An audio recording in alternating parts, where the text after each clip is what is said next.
ভূতের সাথে সম্পর্ক বাঙালি বহু বছরের।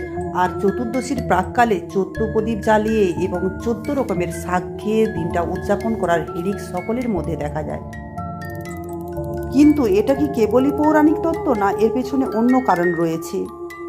সেটা জানার আগে আপনাদের জানতে হবে ভূত চতুর্দশী কী এবং কেন এটা পালন করা হয়। কার্তিক মাসে অমাবস্যা তিথির ঠিক আগের দিনে ভূত চতুর্দশী পালন করা হয়। আর কথিত আছে শ্রীকৃষ্ণ নাকি ঠিক ওই তিথিতেই নরকাসুরকে বধ করেছিলেন। মনে করা হয় নরকাসুর রূপী রাজা বলি নাকি ঠিক ভূত চতুর্দশীর দিনেই তার অসংখ্য ভূত প্রেতদের নিয়ে মর্তে নেমে আসেন মায়ের পুজো দেওয়ার জন্য।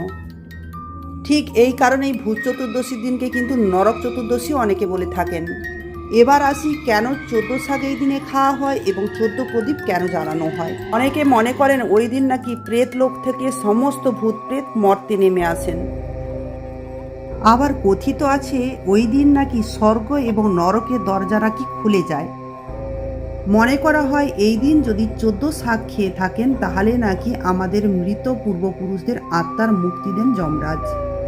তাই এই ভূত চতুর্দশীর দিনে পূর্বপুরুষদের আত্মাকে মুক্তি দেওয়ার জন্য মূলত 14 রকমের শাক খেয়ে থাকে এবং 14টা মাটির প্রদীপ জ্বালিয়ে থাকে। এই দিনে 14 শাক খাওয়া এবং 14টা মাটির প্রদীপ জ্বালানোর পিছনে আরও একটা কারণ আছে। কথিত আছে ভূত প্রেত এবং অশুভ আত্মাকে দূরে সরিয়ে রাখা। ভূত প্রেত কিন্তু আলোকে ভয় পায় এবং নির্দিষ্ট কিছু ভেষজকে ভয় পায়, তার জন্য তারা কিন্তু দূরে সরে যায়।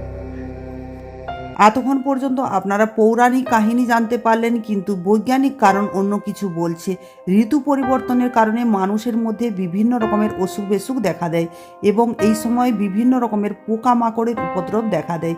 14টা প্রদীপ জ্বালানোর কারণে পোকামাকড়রা কিন্তু মারা যায় এবং 14 রকমের যদি এই সিজনে শাক খাওয়া হয়, শাকের মধ্যে যেহেতু বিভিন্ন রকমের পুষ্টিগুণ আছে, তাই এই বিভিন্ন রকমের রোগ থেকে মুক্তি পেতে পারে এই 14 রকমের শাক খেলে।